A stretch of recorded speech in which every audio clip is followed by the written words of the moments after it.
9월 29일 화요일에 함께 나누는 하나님 말씀은 예레미야 38장 14절로 28절 말씀. 들음과 따름 사이에는 믿음이 필요합니다. 이 말씀 함께 나누겠습니다. 먼저 오늘 본문 38장은 어제부터 시작된 본문의 연속이지요. 우리는 어제 본문에서 예레미야 선지자가 구덩이에 빠지게 되었고 죽을 뻔했던 예레미야를 시드기야 왕과 그 왕을 호위하는 구스인 에벤멜렉이 극적으로 구해내는 장면까지 살펴보게 되었습니다. 오늘 본문은 바로 그 다음에 어떤 일이 일어났는지를 소개하는 말씀이지요. 오늘 본문에서는 시드기야 왕과 선지자 예레미야가 비밀스러운 대화를 서로 나누게 됩니다. 이것은 37장에도 있었고 38장에도 다시 되풀이되는 이야기입니다. 어떤 대화가 있었는지 본문 안으로 들어가서 살펴보도록 하겠습니다. 첫 문단은 14절과 15절 말씀입니다. 여기에서 시드기야는 예레미야 선지자에게 첫 번째로 제안을 한 가지 하게 되죠. 14절 시드기야 왕이 사람을 보내어 선지자 예레미야를 여호와의 성전 셋째 문으로 데려오게 하고 왕이 예레미야에게 이르되 내가 내게 한 가지 일을 물으리니 한마디도 내게 숨기지 말라. 15절 예레미야가 시드기야에게 이르되 내가 이 일을 왕에게 아시게 하여도 왕이 결코 나를 죽이지 아니하시리까? 가령 내가 왕을 권한다 할지라도 왕이 듣지 아니하시리다. 14절은 시드기야 왕이 예레미야 선지자를 조용히 불러서 비밀 회담을 하게 되는 그 장면을 소개하죠. 성전 셋째 문으로 데리고 나왔다라고 되어 있는데 이 성전 셋째 문이 구체적으로 어떤 장소인지는 정확하게 알려져 있지는 않습니다. 한 가지 공통된 의견은 이곳이 사람의 출입이 적은 사람들 눈에도 잘 띄지 않는 비밀 회담하기 가장 좋은 곳이라 하는 의견은 공통점을 가지고 있지요. 그리고 이곳에서 선지자를 조용히 불러낸 시드기야 왕은 아주 조심스러운 부탁 한 가지를 합니다. 지금까지 시드기야 왕은 예레미야 선지자에게 공개적으로 면박을 주고 심지어 그를 가두기도 했던 사람입니다만 그에게도 예레미야 선지자의 말을 다시 곱씹어 보고자 하는 그 마음이 생긴 것을 보게 되지요. 참 놀라운 것은 평안할 때에는 오히려 듣지 않다가 그들의 목숨이 경각에 달릴 그때쯤 가서는 선지자의 말을 생각하고 그의 말을 다시 듣고자 하는 마음이 생긴 것을 볼 수 있더라 하는 것입니다. 여기서 섣불리 시드기야 왕도 신앙인이구나 이렇게 판단하는 분들이 있습니다. 하지만 미리 말씀드린 것처럼 섣부른 것입니다. 15절에 예레미야의 대답이 이 사실을 미리 알려주고 있지요. 15절에 등장하는 예레미야의 말은 왕이 결코 그의 말을 듣지 않을 것이다 라고 말을 합니다. 심지어 예레미야 선지자는 아마도 이 이야기를 곧이곧대로 했다가는 왕이 나를 죽이려고 할지도 모른다 그렇게 얘기하죠. 그래서 아예 대놓고 질문도 합니다. 결코 나를 죽이지 아니하시리까? 이 말은 정말 있는 그대로 이야기해도 나 안 죽일 자신 있느냐 하는 말인 것이고요. 설사 말을 듣는 척 한다 할지라도 제대로 받아들이는 일은 하지 않을 것이다. 이것이 예레미야가 시드기야에게 했던 대답인 것이죠. 아무튼 우리는 14절 15절 말씀을 통해서 시드기야가 예레미야에게 진심 어린 말을 듣기 원하는 첫 번째 제안의 내용을 확인할 수 있습니다. 두 번째 문단은 16절에서부터 18절 말씀입니다. 시드기야의 두 번째 제안과 그것에 대한 하나님의 응답이 나타나는 문단입니다. 16절 시드기야 왕이 비밀이 예레미야에게 맹세하여 이르되 우리에게 이 영혼을 지으신 여호와께서 살아계심을 두고 맹세하노니 내가 너를 죽이지도 아니하겠으며 내 생명을 찾는 그 사람들의 손에 넘기지도 아니하리라 하는지라. 17절 예레미야가 시드기야에게 이르되 만군의 하나님이신 이스라엘의 하나님 여호와께서 이와 같이 말씀하시되 내가 만일 바벨론의 왕의 고관들에게 항복하면 내 생명이 살겠고 이 성이 불사름을 당하지 아니하겠고 너와 내 가족이 살려니와 내가 만일 나가서 바벨론의 왕의 고관들에게 항복하지 아니하면 이 성이 갈대아인의 손에 넘어가리니 그들이 이 성을 불사를 것이며 너는 그들의 손을 벗어나지 못하리라 하셨나이다. 16절 말씀을 보면 거절을 당한 시드기야 왕이 포기하지 않고 맹세하여서 두 번째 제안을 하는 내용이 등장을 합니다. 그가 맹세한 내용은 결코 죽이지 않겠다. 심지어 너의 생명을 찾는 자들에게서 보호하겠다. 이것을 약속하지요. 약속하고서는 좀 솔직하게 말해달라 하는 두 번째 제안을 하는 것입니다. 그러자 17절, 18절 말씀이 예레미야 선지자가 시드기야에게 진심 어린 이야기를 전하는 내용이 등장합니다. 17절, 18절 말씀은 다른 특별한 내용이 있는 것이 아닙니다. 예레미야가 지금까지 계속해서 했던 그 예언의 말씀을 줄이고 분명하게 이것과 저것을 구분해서 전달하지요. 만일 바벨론 왕의 고관들에게 항복하면 하나님은 이렇게 행할 것이고, 만일 왕의 고관들에게 항복하지 아니하면 하나님은 이렇게 행할 것이다. 그렇게 말씀을 전하는 것, 그 내용까지가 18절 말씀입니다. 이것이 곧 하나님께서 시드기야에게 주신 응답이기도 하지요. 19절에서부터 23절 이 세 번째 문단은 시드기야가 이 응답을 듣고서 무엇을 염려하는지 그것에 대해 이야기하는 모습이 등장을 합니다. 그리고 시드기야의 이 솔직한 모습에 하나님께서 새로운 응답을 주시는 것도 포함되어 있지요. 먼저 19절입니다. 시드기야 왕이 예레미야에게 이르되 나는 갈대아인에게 항복한 유다인을 두려워하노라. 염려하건대 갈대아인이 나를 그들의 손에 넘기면 그들이 나를 조롱할까 하노라 하는지라. 20절 예레미야에게 이르되 그 무리가 왕을 그들에게 넘기지 아니하리이다. 원하옵나니 내가 왕에게 아뢰는 바 여호와의 목소리에 순종하소서. 그리하면 왕이 복을 받아 생명을 보존하시리이다. 그러나 만일 항복하기를 거절하시면 여호와께서 내게 보이신 말씀대로 되리이다. 22절 보라 곧 유다 왕국에 남아있는 모든 여자가 바벨론 왕의 고관들에게로 끌려갈 것이요 그 여자들은 내게 말하기를 내 친구들이 너를 깨어 이기고 내 발이 진흙에 빠짐을 보고 물러갔도다 하리라. 내 아내들과 자녀는 갈대아인에게로 끌려가겠고 너는 그들의 손에서 벗어나지 못하고 바벨론 왕의 손에 잡히리라. 또 내가 이 성읍으로 불사름을 당하게 하리라 하셨나이다. 19절에는 시드기야의 솔직한 모습이 기록되어 있죠. 그리고 20절에서부터 23절은 좀 길게 앞에 했던 이야기가 반복되는 것을 보게 됩니다. 그 시드기야가 하나님께로부터 응답을 받아놓고는 결정을 하지 못합니다. 왜 결정을 하지 못하는 거 아니? 그에게 또 다른 두려움이 있기 때문이지요. 그 내용을 이렇게 얘기합니다. 나는 갈대아인에게 항복한 유다인을 두려워하노라. 그러니까 시드기야는 처음부터 끝까지 사람으로 인해 두려워하고 사람 걱정하는 것을 보게 되지요.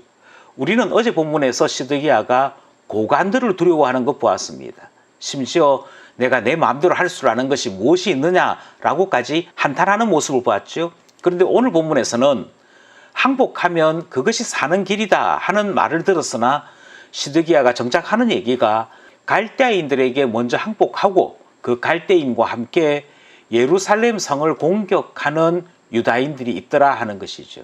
그러니까 유다 왕국 입장에서 보면 배신자들이죠. 그 배신자들이 그들이 갈대아인의 군인이 되어 그들의 조국인 유다와 예루살렘을 공격하고 있는데 만약 유다 왕이 그들의 손에 넘겨지면 조롱당하고 희롱당하다가 마침내는 끌려서 죽게 될 것 아니냐, 이 사실을 염려했더라 하는 것입니다. 그러니까 하나님께서 항복하라 하는 이 명령을 들어도 사람 무서워서 주저하고 있는 시드기야의 모습을 19절에서 확인할 수 있는 것이죠. 그러자 20절에서부터 예레미야 선지자가 앞에 했던 이야기를 다시 풀어서 전달합니다. 먼저 이야기하기를 하나님께서 왕을 그들의 손에 넘기시는 법이 없다라고 분명하게 선을 긋습니다. 이것은 하나님께서 결정하신 문제이므로 염려하지 마시고 하나님의 뜻에 따라 순종해보라. 그래서 여호와의 목소리에 순종하소서 하는 이야기가 20절에 등장을 하지요. 하나님께서는 왕에게 도리어 복을 베푸시고 생명을 보존하시는 일을 하실 것이라 그렇게 이야기합니다. 이것이 하나님의 명령을 따를 때 일어나는 일입니다. 반면에 21절로부터 이야기는 만일 항복하기를 거절하게 되면 하나님께서는 거절한 자에게 말씀하신 저주를 그대로 시행하시겠다, 그 말씀이 등장을 하지. 22절 말씀을 보면 왕의 불순종으로 말미암아 온 나라가 피해를 당합니다. 모든 여자들이 고관들에게로 끌려가게 될 것이다. 그런데 그 끌려가는 여자들이 뭐라고 얘기하느냐 하면 왕이 친구들의 말에 속아 넘어갔다. 그 왕은 정작 진흙에 빠져서 꼼짝 못하는데 그 곁에서 이상한 이야기를 했던 왕의 친구들은 다 도망가고 없더라. 이런 이야기까지 들리는 것이죠. 이걸 한마디로 얘기하면 왕이 바보가 되어가지고 들어야 될 말은 듣지 않고 듣지 않아도 될 말은 들어서 자기께에 자기가 넘어졌다. 그런 비난이 쏟아진다는 것입니다. 이렇게 사람들만 비난하는 것이 아니고요. 23절에 보니까 아내들과 자녀들이 끌려가게 되고 시드기야 왕도 바벨론 왕의 손에 잡히게 된다. 그리고 예루살렘은 불타게 된다. 이 말씀이 등장하는 것 보게 됩니다. 이 말씀은 하나님께서 다시금 언약을 새롭게 보여주시는 것이지요. 순종하면 하나님께서 복도 주시고 생명도 주신다. 그런데 불순종하면 너의 국민들이 다 끌려가게 될 것이고 너의 가족들이 다 끌려가게 될 것이고 너도 끌려가게 될 것이다. 뿐만 아니라 예루살렘 성은 불타고 말 것이다. 어느 것 선택할래? 이 말씀이 주어진 것입니다. 네 번째 문단은 24절로부터 27절 말씀이고요. 이 말씀 속에는 아무것도 결정하지 못하고 염려와 고민만 하는 시드기야의 모습이 자세하게 소개되고 있습니다. 24절 시드기야가 예레미야에게 이르되 너는 이 말을 어느 사람에게도 알리지 말라. 그리하면 내가 죽지 아니하리라. 25절 만일 고관들이 내가 너와 말하였다 함을 듣고 와서 내게 말하기를 내가 왕에게 말씀한 것을 우리에게 전하라. 우리에게 숨기지 말라. 그리하면 우리가 너를 죽이지 아니하리라. 또 왕이 내게 말한 것을 전하라 하거든. 26절 그들에게 대답하되 내가 왕 앞에 강구하기를 나를 요나단의 집으로 되돌려 보내지 마소서. 그리하여 거기서 죽지 않게 하옵소서 하였다 하라 하니라. 27절 모든 고관이 예레미야에게 와서 물으매 그가 왕이 명령한 모든 말대로 대답하였으므로 일이 탄로되지 아니하였고 그들은 그와 더불어 말하기를 그쳤더라. 24절에서 시드기야 왕은 예레미야를 위한 대처 방안을 알려주는 장면이 등장합니다.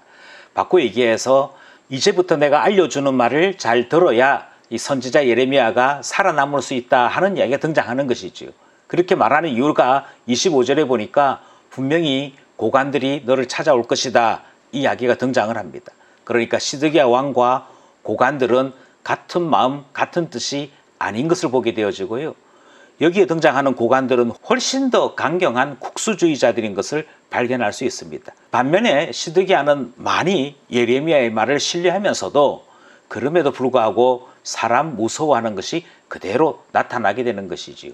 25절 말씀의 내용은 왕이 너에게 뭐라고 말하더냐, 너는 왕에게 뭐라고 말했느냐 이렇게 물어보게 될 텐데 그때 대답이 제가 너무도 죽을 고생을 해서 죽지 않도록 요나단의 집에는 보내지 말아 주십시오. 그 정도 얘기했다고 말하게 한 것이지요.